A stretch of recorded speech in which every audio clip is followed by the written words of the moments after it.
Hello student, how are you? Welcome back to in my YouTube channel Chemistry with Richa. Student, today we discussing the unit structure of atom. It is a unit of class 11 and today we are discussing the its part 8. और student इससे पहले की जितनी भी 7 videos हैं उसकी सारी आपको लिंक्स जो हैं इस वीडियोस के डिस्क्रिप्शन बॉक्स में जाके मिल जाएंगे. एंड इससे बिफोर जो यूनिट थी some basic concept of chemistry की जो आपके सारे वीडियोस हैं सारे सीरीज वाइज हैं और आप इजीली वहाँ से देख के उसको प्रॉपरली नोट्स भी बना सकते हैं और फुल कंटेंट कवर्ड है फर्स्ट यूनिट का. आप प्लेलिस्ट में से जाके क्लास 11 की प्लेलिस्ट में जाके वीडियोस आप वहाँ से देख सकते हैं इससे पहले की यूनिट जो है. चलिए देर ना करते हुए स्टार्ट करते हैं. Heisenberg uncertainty principles. The dual nature of electron pose some restrictions. Okay, इससे पहले मैंने बताया था ड्यूल नेचर ऑफ इलेक्ट्रॉन्स. इससे पहले की जो वीडियोस है उसमें मैंने अच्छे से डिस्क्राइब किया है dual nature of electrons. This is some restrictions and simultaneously on accurate determination of its conjugate properties such as position and velocity and position of the momentum. Okay, तो जो इस ड्यूल नेचर ऑफ इलेक्ट्रॉन्स था इसमें कुछ restrictions थे जिसके according जो आपका एटम्स का या इलेक्ट्रॉन्स का जो भी आप पोजीशन और वेलोसिटी थी या मोमेंटम था उसको एक्यूरेट डिटर्मिनेशन एक साथ नहीं कर पाते हैं. तो अकॉर्डिंग टू दिस वेजन हेजनबर्ग और जर्मन फिजिक्स हेजनबर्ग्स ने इन्होंने एक प्रिंसिपल्स दिया जिसको हेजनबर्ग अनसर्टेनिटी प्रिंसिपल्स कहा गया. According to this, what is this according to this? It is not possible, it's not possible to determine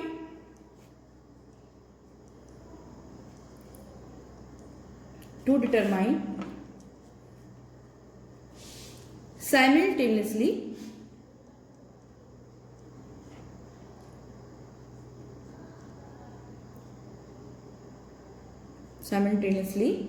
the position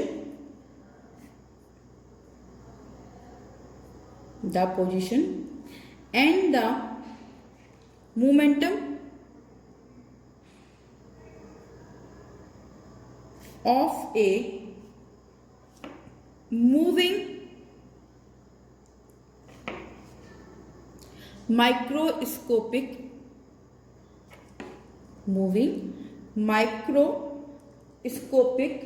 particle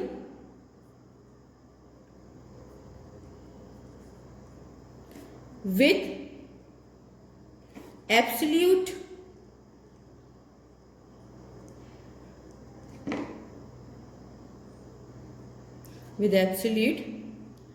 accuracy. Okay, according to this इन्होंने यहाँ पे फिर इलेक्ट्रॉन्स के लिए एक माइक्रोस्कोपिक पार्टिकल्स वर्ड्स का यूज किया. Heisenberg uncertainty principles के according it is not possible determined the simultaneous position and momentum. एक साथ किसी भी माइक्रोस्कोपिक मूविंग माइक्रोस्कोपिक्स पार्टिकल्स की वैल्यू जो होती है पोजीशन और मोमेंटम की हम एक साथ एक्यूरेट नहीं मेजर कर सकते हैं. That is their principles. Okay, let's see. आप चाहे तो स्क्रीनशॉट भी ले सकते हैं इसका. चाहिए नहीं, डेफिनेट लीजिए बिल्कुल, ठीक है, क्योंकि अब आप क्लास 11 के स्टूडेंट को चाहने वाली चीज़ें नहीं होती है. ओके स्टूडेंट, स्क्रीनशॉट ले लेना साथ में, या फिर आप चाहे तो नोटबुक लेके इसके फटाफट से नोट्स भी बना सकते हैं. नोटबुक और पेन लेके मैंने पहले वीडियोस में बताया था कि आप कोई भी, जैसे मैं वीडियो बनाती हूँ तो आप नोटबुक वगैरह साथ में लेके बैठे तो प्रॉपरली साथ साथ नोट कर लें. अदरवाइज स्क्रीनशॉट भी आप इजीली ले सकते हैं, तो उसके बाद आप नोट्स बना लें.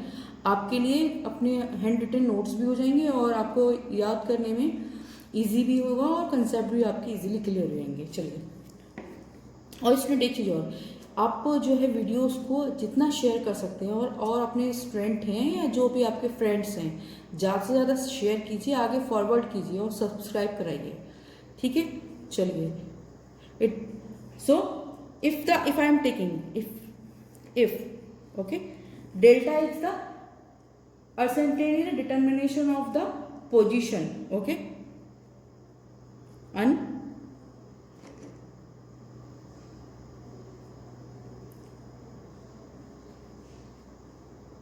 uncertainty in the determination in the determination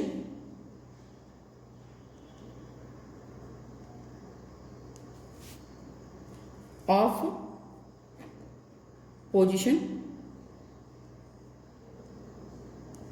Here delta P, okay, is the uncertainty determinations of momentum.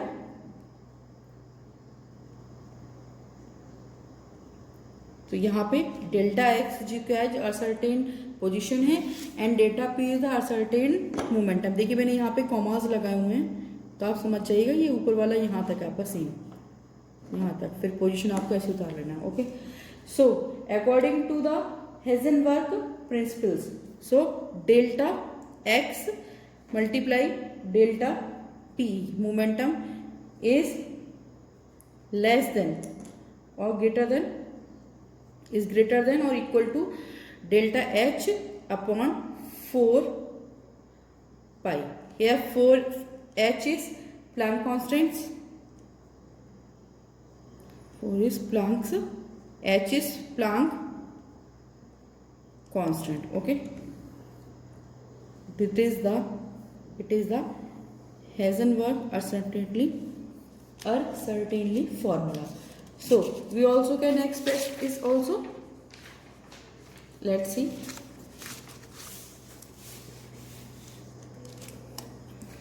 Delta x delta v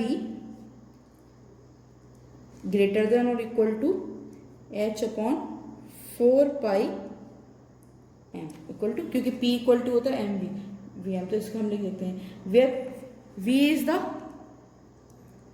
uncertainty velocity and m equal to mass of the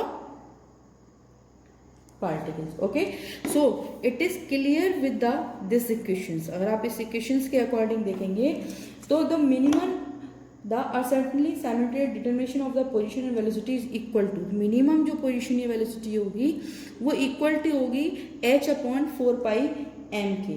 So इसके according अगर smaller आपका mass है, so mass if mass is smaller, so then उस conditions में क्या होगा, the magnitude the greater in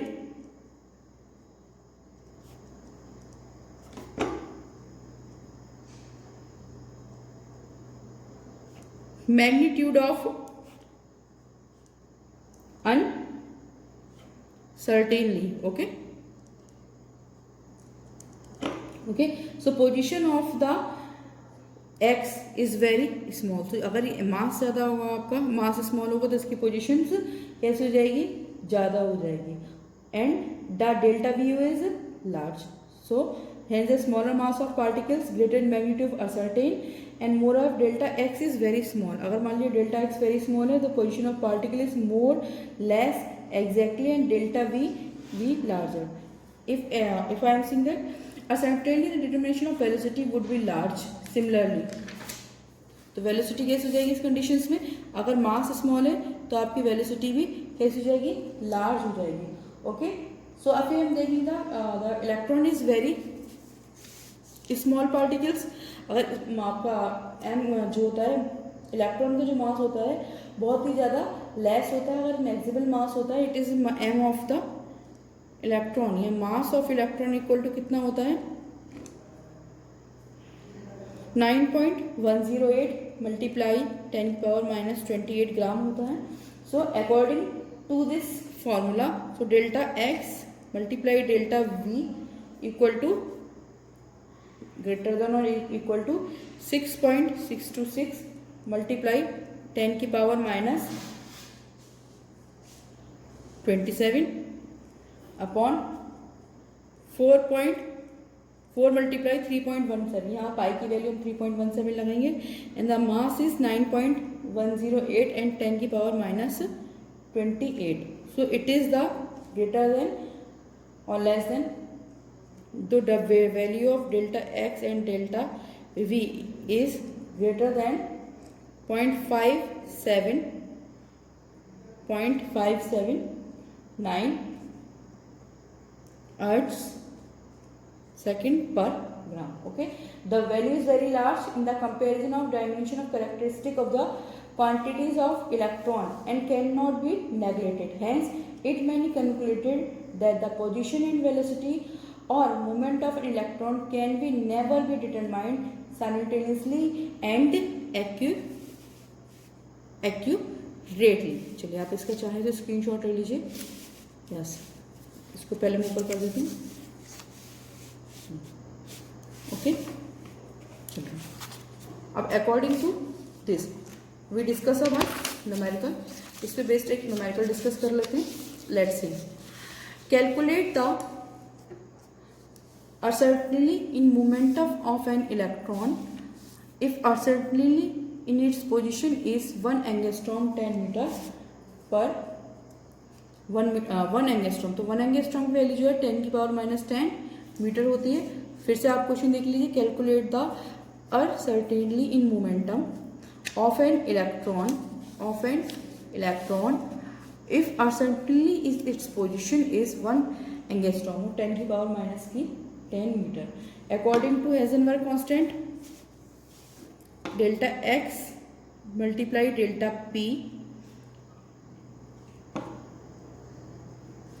h upon 4 pi. Okay, so delta p equal to h upon 4 pi multiply 1 upon delta x. So value is 6.626 multiply 10 की power -34 and upon 4 multiply 3.14 and delta x value is 1 upon multiply 10 की power -10. क्योंकि हमने यहाँ पे इसको angstrom से किस में कन्वर्ट कर लिया है, x की वैल्यू को. क्योंकि 1 एंगस्ट्रॉम कितना होता है 10 की पावर -10 मीटर होता है. उसको हमने यहाँ से कन्वर्ट कर लिया है. So according to this the value is, so delta p momentum equal to 5.28 multiply 10 की पावर -25 kg मीटर पर सेकेंड. ओके स्टूडेंट, स्क्रीनशॉट ले लीजिए आप यहाँ से. चलिए ओके, चलिए थैंक यू सो मच. आज के लिए इतना ही. नेक्स्ट वीडियोस में यूनिट के अगले टॉपिक्स के साथ हम फिर से आपको डिस्कस करेंगे हम नए टॉपिक आके. चलिए let's see, stay connected. Thank you.